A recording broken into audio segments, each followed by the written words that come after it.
So I recently went to New York City to capture the US Open on my film point and shoot camera.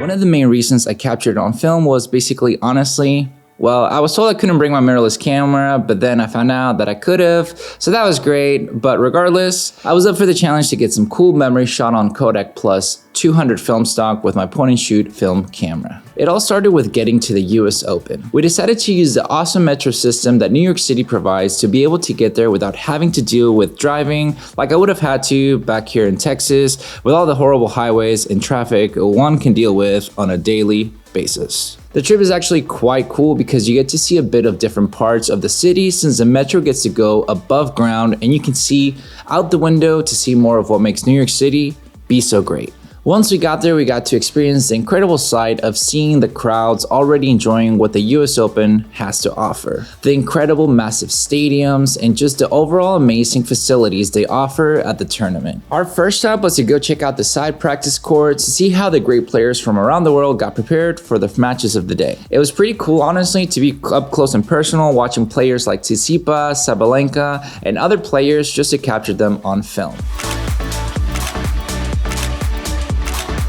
We then got to experience a bit of doubles matches where I was able to capture a few photos like these. I know, nothing special, but just a bit of cool memories. And honestly, one of the downfalls of having a point and shoot film camera can be that you don't have much access to the focus or get the exposure how you want it, but it's all part of the fun experience and thrill, hoping that you'll get the cool shots. But before going into the Arthur Ashe Stadium, we made our way to the Grandstand Stadium. This is where we actually had access to the Chase Lounge on the terrace to watch a bit of the matches from above while we got to enjoy some nice cold drinks. We got to relax a bit, freshen up with some cool drinks, and take some photos from there from the matches that we had access to from above.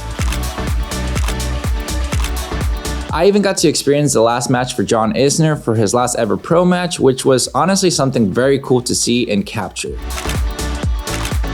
As well as a ladies match on the Grandstand Stadium where I took some photos while we relaxed there before heading to the main stadium. And now, finally, we made our way into the Arthur Ashe Stadium where you can see some great sights from up above. You can see some of the side matches happening on the other courts around the stadium where you can get some cool shots from up above. There was a match happening where the intensity was pretty high, so it was actually pretty cool to see from up above. We also got to see access to other players practice on the practice courts to prep for the later matches, and even a decent view of the New York City skyline.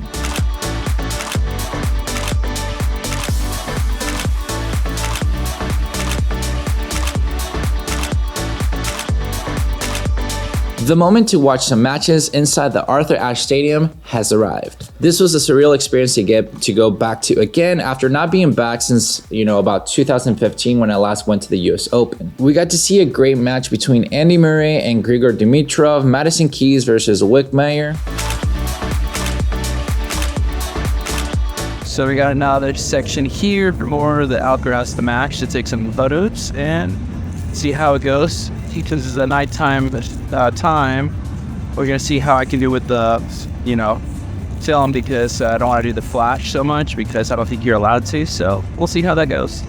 Getting to see the stadium be empty before the match was honestly surreal. It's always crazy to think how many people show up for this tournament that I knew I had to capture some photos of this historical stadium empty before all the crazy chaos would arrive with the matches. Seeing Alcaraz in action was something else, to be honest. He was a fierce player with so much power that it was just breathtaking to see live. It was pretty cool to me to be able to just, take some film photos of his match while having a crazy cool atmosphere in the stadium, watching him play with everyone in there as we had so much fun watching the match.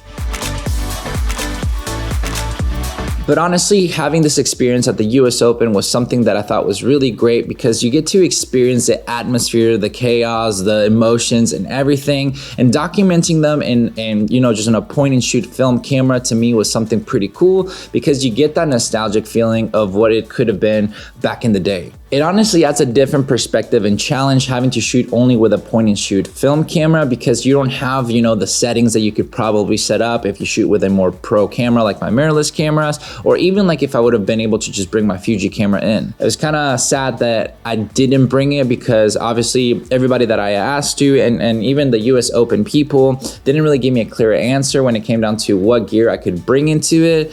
So it's kind of frustrating to see all the other people with their nice setups, and I had to resort to my iPhone and a point and shoot film camera. Not saying that there's anything wrong with that, but honestly, I wanted to capture way many more things, but you kind of just live and learn when it comes down to that situation. So being able to capture in a different perspective with a film camera was actually pretty cool, because I didn't really know if I got the shots up until I got the film scans back. But at least going forward, I know that I can bring my mirrorless camera. As long as I don't bring a lens that exceeds 300mm in focal length, then I'm pretty much good, because I saw some people with some massive Canons and somehow they were able to bring it in, even though I was told that you couldn't.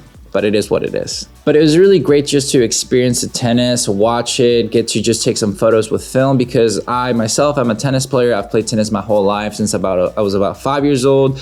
I've played all around in Mexico. Then when I moved to the US as well as in Europe, and I played in college tennis. Now I have a tennis academy. So capturing the US Open, was really kind of cool to me, because I get to see it in a different perspective, taking some cool photos, seeing the atmosphere, taking some videos with my iPhone, and just having a good time to just bring you guys a couple photos from that experience. And to be honest, I was actually very surprised with the quality of footage that my iPhone was taking, because I didn't think it was going to be that great, because most of the time I try not to shoot with my phone, because most of the time it's not good. But when you have good light, it just looks pretty good no matter what. So it just shows you that you can get by with just an iPhone if you really need to, because I even took some photos with my iPhone and they turned out pretty great. So that's something that I was just able to do and not focus so much on what gear I had to bring, since in my mind I knew that I was going to be limited, or so it was supposed to be. And I was able to capture some cool photos that I think are very nostalgic but have some cool history in my mind.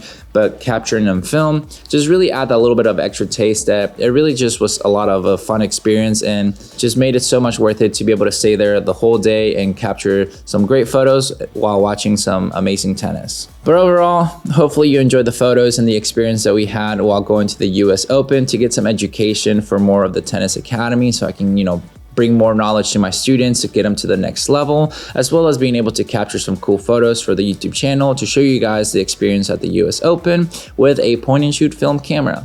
So if I can do it, so can you. So might as well, if you need to in the future, bring a cool little point and shoot camera, take some photos, and enjoy your time at the US Open. But with all that said and done, guys, thank you so much for watching this video. Make sure to like and subscribe, share this video with a friend. I'll catch you guys in the next one.